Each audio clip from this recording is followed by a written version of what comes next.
आज Doubtnut app download करें। Doubtnut पर अपने सभी गणित, रसायन विज्ञान, भौतिक विज्ञान और जीव विज्ञान के डाउट्स का करो सफाया। बस प्रश्न की फोटो खींचो, एक ही प्रश्न को क्रॉप करो और तुरंत वीडियो सोल्यूशन पाओ। अभी डाउनलोड करें। हेलो दोस्तों, आपका प्रश्न है स्वतः परिवर्तित प्रक्रम से क्या अभिप्राय है? किसी अभिक्रिया के स्थिर ताप दाब पर स्वतः प्रवर्तित होने के लिए आवश्यक परिस्थितियों का वर्णन कीजिए। तो चलिए इस प्रश्न को हल करते हैं दोस्तों। ठीक है, सबसे पहले हम क्या करेंगे, यहाँ पे स्वतः परिवर्तित प्रक्रम के बारे में लिखते हैं। तो दोस्तों प्रक्रम जो प्रक्रम निर्दिष्ट दशाओं में जो प्रक्रम निर्दिष्ट दशाओं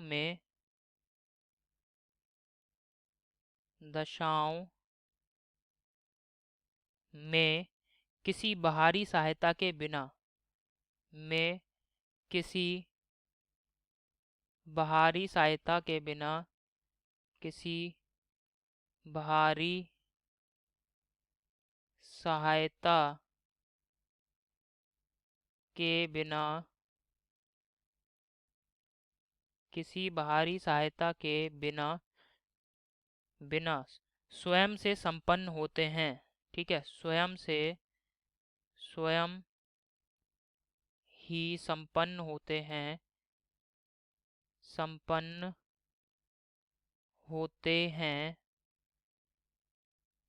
होते हैं। ठीक है, उसे क्या कहते हैं दोस्तों? स्वतः प्रवर्ती प्रक्रम कहते हैं। उसे स्वतः प्रवर्ती प्रक्रम कहते हैं। ठीक है, तो यहाँ पे मैं लिख रहा हूँ, उसे स्वतः प्रवर्तित प्रवर्तित प्रक्रम कहते हैं। प्रक्रम कहते हैं। ठीक है, तो यहाँ पे दोस्तों स्वतः परिवर्तित प्रक्रम क्या होते हैं? जो प्रक्रम निर्दिष्ट दशाओं का मतलब है जो भी ताप दाब और आयतन, ठीक है, इनकी जो भी दोस्तों इनके मान है उस निश्चित मान पर बिना किसी बाहरी सहायता के स्वयं से ही प्रक्रम जो है वो पूर्ण हो जाता है। उस प्रक्रम को क्या कहते हैं? स्वतः परिवर्तित प्रक्रम कहते हैं। और ये प्रक्रम सदैव साम्य अवस्था को प्राप्त करते हैं, सदैव साम्य अवस्था प्राप्त करने की दिशा में होते हैं।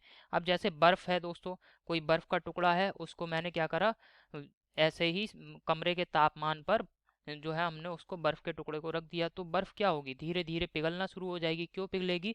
क्योंकि बर्फ का तापमान जो है वो कम है और उसके बाह्य जो चारों ओर का वातावरण है, बाहरी वातावरण, उसका तापमान अधिक है। इसकी वजह से क्या होगा दोस्तों? बर्फ का टुकड़ा बाहरी वातावरण से ऊष्मा को लेगा और पिघलना शुरू हो जाएगा बर्फ का टुकड़ा। और दोस्तों कब तक पिघलेगा? जब तक कि वह द्रव में नहीं बदल जाता। और द्रव में जब बदल जाएगा दोस्तों, तो कमरे का ताप और जो द्रव है बर्फ के पिघलने पश्चात प्राप्त हुआ है उसका ताप, दोनों ही ताप क्या हो जाएंगे? बराबर हो जाएंगे। अर्थात यहाँ पे साम्य अवस्था स्थापित हो जाएगी। इसी वजह से यहाँ पे मैंने कहा कि ये जो प्रक्रम होते हैं सदैव साम्य अवस्था को प्राप्त करने की दिशा में होते हैं। ठीक है, इसी प्रकार जैसे कोई गर्म गर्म पानी मैंने जो भी पानी है द्रव लिया एक एक पात्र में, उसको क्या करा, 100 डिग्री सेंटीग्रेड तक गर्म करा, गर्म करके हमने उसे बाह्य वातावरण में ऐसे ही छोड़ दिया, रख दिया। ठीक है, तो बाह्य वातावरण का तापमान दोस्तों 25 डिग्री सेंटीग्रेड में मान सकता हूँ। ठीक है, और जो पानी हमने गर्म कर रखा है बर्तन में, उसका तापमान 100 डिग्री सेंटीग्रेड है। तो क्या होगा दोस्तों? यहाँ पे जो पात्र में जल भर रखा है जो कि उच्च ताप पर है, उससे ऊष्मा बाह्य वातावरण में जाएगी। ठीक है, बाह्य वातावरण में ऊष्मा जो है जाएगी। और कब तक दोस्तों बाह्य वातावरण में ऊष्मा देगा वह जल? जब तक कि जल का तापमान बाह्य वातावरण के तापमान के बराबर नहीं हो जाता, अर्थात दोनों के मध्य साम्य अवस्था स्थापित नहीं हो जाती, तब तक ऊष्मा का आदान प्रदान होगा। ठीक है, तो ये जो प्रक्रम है इनमें हमने कोई बाहरी सहायता दी क्या?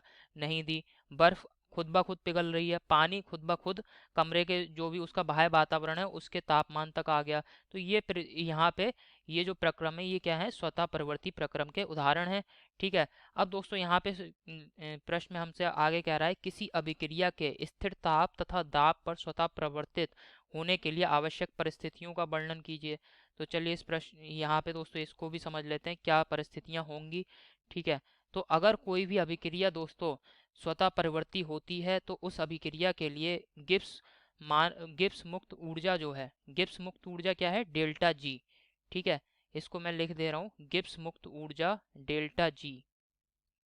ठीक है, गिब्स मुक्त ऊर्जा, गिब्स मुक्त ऊर्जा,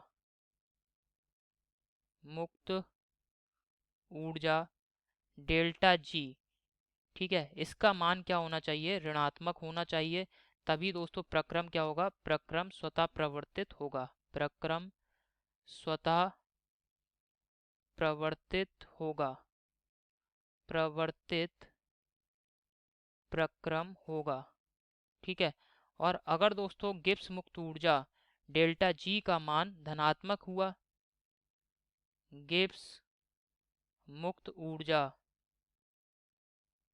गिब्स मुक्त ऊर्जा डेल्टा जी, अगर दोस्तों इसका मान धनात्मक हुआ तब क्या होगा, प्रक्रम स्वतः प्रवर्तित नहीं होगा, प्रक्रम स्वतः प्रवर्ती नहीं होगा, प्रवर्तित नहीं होगा, नहीं होगा। गिब्स मुक्त ऊर्जा में परिवर्तन को व्यक्त करता है ये दोस्तों डेल्टा जी। ठीक है, तो अगर कोई अभिक्रिया स्वतः होगी, ठीक है, तो उसके लिए डेल्टा जी का मान क्या होना चाहिए, 0 से कम अर्थात ऋणात्मक। और अगर कोई प्रक्रिया जो भी अभिक्रिया है वो स्वतः नहीं होगी तब दोस्तों डेल्टा जी का मान क्या होगा, धनात्मक होगा। ठीक है, ये दोस्तों क्या है, अभिक्रिया के स्वतः होने के लिए और ना होने के लिए शर्त है। तो यही दोस्तों हमारे प्रश्न का उत्तर है। आशा करता हूँ आपको समझ में आया होगा। धन्यवाद। कक्षा 6 से 12वीं से लेकर नीट, IIT, JEE वो एडवांस के लेवल तक 1 करोड़ से ज्यादा छात्रों का भरोसा। आज ही डाउनलोड करें डाउटनेट ऐप या व्हाट्सएप करें अपने सारे डाउट्स 8400 400 400 पर।